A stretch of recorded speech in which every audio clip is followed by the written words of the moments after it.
Thank you. I'm so sorry. Somebody said they couldn't hear me. I'm so sorry. So let me start all over. Is welcome to 2022, and congratulations to all the couples who have gotten engaged over the holiday season.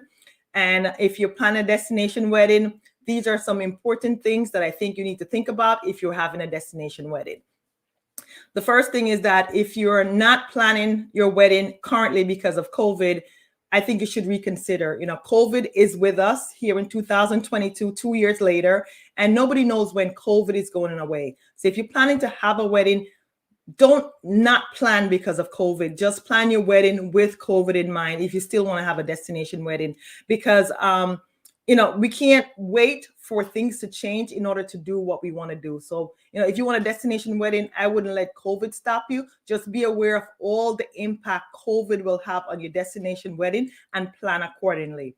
So the first thing is that, not everyone that you want to invite to your wedding, if you're having a wedding in 2022, might be able to attend because COVID is still there. There might be older parents or grandparents who want to attend that may not want to travel because COVID is still around. So, a lot of people who might have wanted to attend your wedding probably can't because of COVID. So that's a main thing. If you're planning a destination wedding, it might be a smaller guest list because a lot of people are still afraid to travel. And as I said, most of the guests you want to come will not come. So those are things that you have to consider if you're having a COVID a wedding right now in 2022 with COVID in mind. The other thing is testing requirements for COVID, meaning that if you're flying and having a destination wedding, most time it's in the Caribbean or other countries, and most countries require you to have a COVID test, a negative COVID test to enter. So if you are planning a wedding, these are things you need to think about. The destination that you're looking to have your wedding, what is the protocol there? Like for Mexico and Dominican Republic right now, there is no COVID requirement, so you don't need to have a negative test to go there. So those might be options you can think about if you're planning a destination wedding, that at least there's no testing requirement to go to those destinations. But you got to keep in mind that to come back to the US, you have to test negative within 24 hours of departure. So meaning that you don't need a test to go to Mexico or Dominican Republic, but you need a negative COVID test to come back. So definitely something to think about when you're looking at destinations to pick for your wedding, that places like Jamaica, St. Lucia, they all required a negative COVID test for you to go there 3 or 5 days before. Most of them are shortening that time frame in which you have to take that COVID test. And also they require you to fill out a travel authorization form at least 7 days before you're going to the destination. So, there are a lot of travel protocols that you have to keep in mind when you're planning your destination wedding, and see if that's going to fit what you want, because there's a lot of work now to travel. It's not just book a flight, book a room, and you're there. You got to think of all the different things that you have to do in order to get to that destination. So definitely COVID requirement. The next thing is vaccination. A lot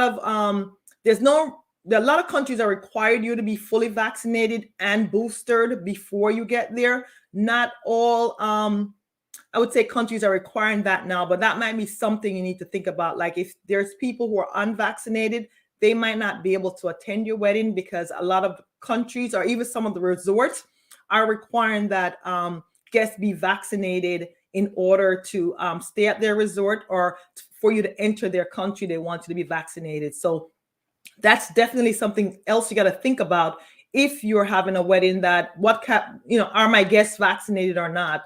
And is it a requirement in that destination that my guests be vaccinated before they can travel? So definitely that will make a big difference when you are planning your destination wedding, making sure that the location or destination you're picking, what the requirements are in going there. And this is January. So if your wedding is later on in the year, protocols are always changing. So you always have to keep updated with what the protocols are to make sure that, you're not going to be caught by surprise later on when you're ready to travel. So that's definitely, something to think about. And the next thing I would say is travel insurance is more important now than ever, because I've had a few weddings which, guests couldn't attend because they had COVID or they changed their mind and they're not getting refunds. So, these resorts are not giving you a refund if you decide not to go because you don't want to travel, or even because you have COVID. So having travel protection really protects your investment in your package and, in the amount of money you spend to go to the wedding, to make sure you can get some kind of even reimbursement or some kind of travel credit. So I would say anyone going to a destination wedding or having a destination wedding, that travel protection is something you definitely need to think about, because you want to make sure you protect your money.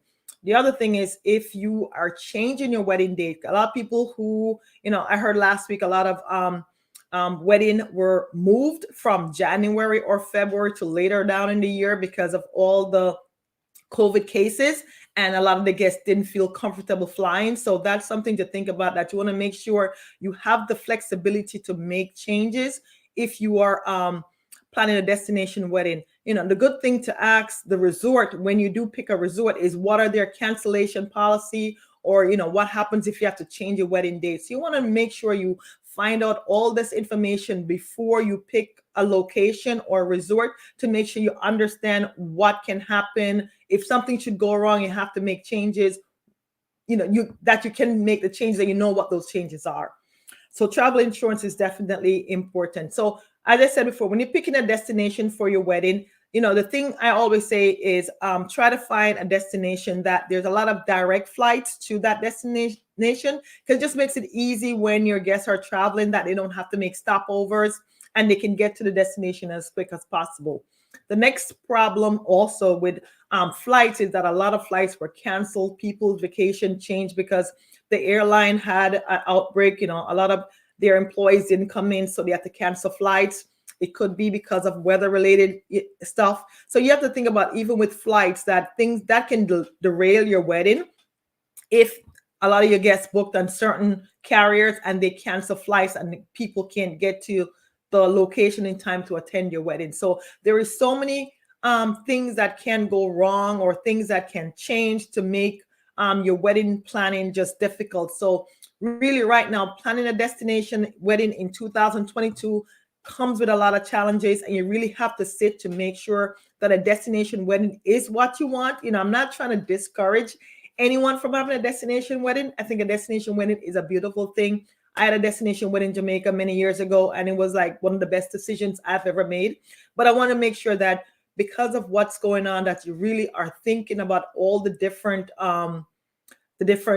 things that can happen, or the different protocols, requirements that are involved in having this wedding, to make sure that you're prepared and you understand that, it's going to take a lot more work to have your destination wedding. So, picking that destination, just making sure you know what the travel protocols are before you pick the destination, and just ensuring that it's something that you're comfortable with. And then, you and your guests can meet those protocols, so everybody can get to that destination without any issues. Also, when you're picking a destination, you just want to make sure that the destination is really what you're looking for. It fits the vision you have for your wedding, whether you want a beach wedding, you want a rooftop, you want to over the water, just try to make sure that when you're looking at a destination, that there's going to be availability in picking the resort that will match your vision. And I always encourage couples to pick all-inclusive. It's just easier for your guests to book an all-inclusive, because everything is included. They have to worry about, paying for anything extra when they get there. And with all-inclusive, they have everything you need for your wedding. So they do all the heavy lifting for you. I mean, you're going to tell them your vision, and they're going to execute the vision based on what you want. And you don't have to worry about bringing anything, because they have all the suppliers there for flowers, DJ, decor. So all you have to do is pick what you want, and they'll make it happen for you. So that it makes it easier when you pick an all-inclusive resort to house your wedding. So that's something I would definitely encourage people to do. And the other thing with a 2022 wedding, if it's now January and you're looking still to do a wedding, is that most of your wedding date and time is already gone. Because a lot of people, had postponed wedding for the past 2 years. They're still looking to have a wedding 2022. So if you haven't started looking yet, I suggest you look as soon as possible, because a lot of these hotels, the dates are gone, the time is gone, and also the availability of room in the hotel are very low. So definitely it's going to be a challenge if you're doing a wedding 2022 and you haven't started planning yet. You need to start planning now, because you definitely need time to definitely tell your guests if you're having a destination wedding so they can prepare for the expense, and also for you to make sure you can get the date that you want and the time that you want for your wedding. So definitely something to think about if you are having your destination wedding, is to make sure you plan early and the date and time you're looking for is available at your resort. And the next thing after that, once you pick a destination, you pick a resort, the next thing is really inviting your guests and making sure that your guests know, all the information they need to make sure they book the right resort and how to get to and from the resort and your event timeline. So that is important once you secure your wedding date and time and your resort. The next thing is you coordinate all your events, whether you're having welcome cocktails or farewell brunch, and what you're going to be doing on the resort with your guests while they're there. That's something else that you would need to coordinate, once you get there. But the other thing is tours and activities. If you're planning to do that outside of the resort, please double check with that, because not every tour and activity is open due to COVID. So just making sure that you don't plan something and when you get there, you can't have it because it's closed or it's not open, or the time frame it's open is very limited. So I would say I wouldn't pre-plan too many things before you get there. I would, or make sure you inquire when they're open to make sure that they're available during your trip. So, the next thing is just have fun. And, I would say, if you need help planning your destination wedding, you can definitely reach out to me. I am a destination wedding specialist. If you have any questions in regard to planning your destination wedding, please leave me a comment. I'll be more than happy to answer them for you. But just wanted to, come on and just give you a heads up. If you're planning a destination wedding in 2022 or beyond, what are the things you really need to consider if you're doing the wedding and making sure that you have a successful wedding. So thank you so much for joining me. If you have any questions, please feel free to reach out to me. If you're looking to plan your wedding, as I said, I do wedding planning for couples who are looking to get married in the Caribbean or Mexico. Thank you so much for tuning in, and see you next week.